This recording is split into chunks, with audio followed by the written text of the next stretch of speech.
Yo, magandang araw mga kap. Kamusta kayong lahat? Throwback session muna tayo for today's video at para sa video na to meron tayong dalawang kliyente. Pareho nga pala silang dreadlocks repair at huwag na natin patagalin tong intro. Umpisahan na natin sa unang kliyente natin sa video na to. Para sa unang client natin sa video na to, ang client natin ay si Sir Raymond. Si Sir Raymond ay nagmula pa ng Lumbang, Lipa City at ang gagawin natin sa kanya ay full head dreadlocks repair. So ayan, nakita nyo na may status ng dreadlocks niya bago natin ayusan. Sa parte na to ay tapos na tayo mag-partition. Nahanap na natin yung original partitioning ng dreadlocks niya. Regular client natin to si Sir Raymond. Actually, ako rin yung gumawa ng dreadlocks niya way back 2021 pa yata o 2022 yung dreadlocks na to. Ang history kasi ng dreadlocks nito ni Sir ay top head lang siya, tapos every month kada tumutubo na yung gilid ina-upgrade namin into semi full head hanggang sa ma-reach namin yung full head dreadlocks. Hanggang sa dumating sa point na kinailangan niya putuli yung dreadlocks niya kasi may problema sa trabaho, nagbago na management, kailangan niya mag-adjust. So kinalas muna niya yung dreadlocks niya, tinabi niya. At dumating nga ang 2024, December last year, at meron tayong 34 clients noon. At isa nga pala doon si Sir Raymond. Nag-decide siya na ibalik na namin yung dreadlocks niya. Katulad ng palagi ko sinasabi, ito yung parang advantage kapag meron ka sarili mo dreadlocks ay mura na lang yung installation. Hindi ka nagagastos ng kasing laki ng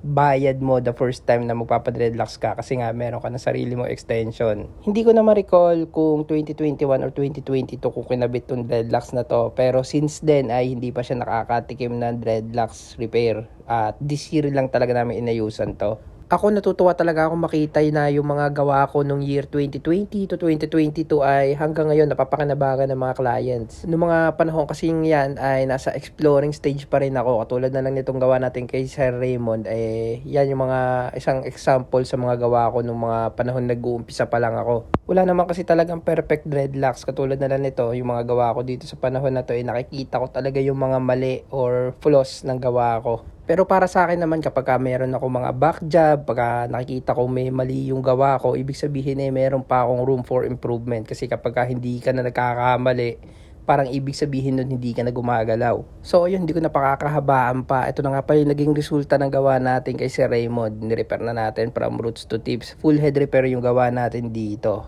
So ayan, nakita nyo naman kung gaano katikas yung resulta ng gawa natin sa first client natin. Bale, may second client pa rin tayo sa video na to. At yung second client natin ay nagmula lang din dito sa Lipa City, Batangas. Para sa second client natin sa video na to, siya nga pala si Sir Roy. At nagmula lang siya dito sa atin sa Lipa City, Batangas. So ayan, kita nyo naman yan yung status na dreadlocks ni Sir Roy after ng almost a year na wala siyang ayos. Actually, ito yung first time na re-repair namin yung dreadlocks niya after namin ikabit. Ito nga pala si Sir Roy ay tropa ng bayaw ko. Yung asawa ng ate ko ay kaibigan niya. At small world lang din talaga mga kap kasi somehow yung mga clients natin dito minsan or madalas din talaga magkaka-relate sila, magkakakilala. Tulad nga na sinasabi ko dati sa mga nakaraang vlogs ko na mas madalas ako makakuha ng clients through referral kaysa sa mga Facebook post. Alam nyo kasi mga kapag kasi nag-post tayo sa mga dreadlocks group, sa mga braids group, mas marami kasi dyan yung artist kaysa sa mga clients. Sa isang group halos 70% dyan yung artist, tapos 30% lang dyan yung mga possible clients na makuha mo.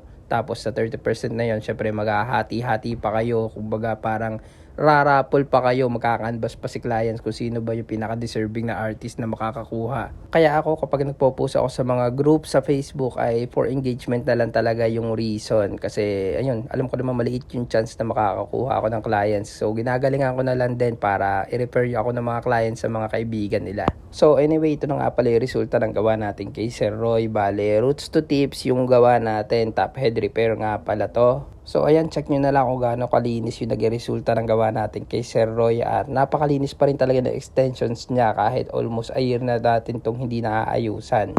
At yun, dito ko na nga rin pala tinatapos tong video na to. Maraming salamat sa panonood. Kung umabot ka pa rin sa parte na to, maraming salamat sa suporta. Para naman sa mga interested clients dyan, kung gusto mo rin ng ganito kaangas na dreadlocks, gumagawa rin po ako ng braids, afro curl and cornrows. Open po tayo for home service kahit saan. Ang shop ko po ay located lang sa Lipa City, Batangas. Kung gusto mo pa masilip yung iba kong gawa ay meron po tayo Facebook, YouTube and TikTok, The Dreadlocks Factory.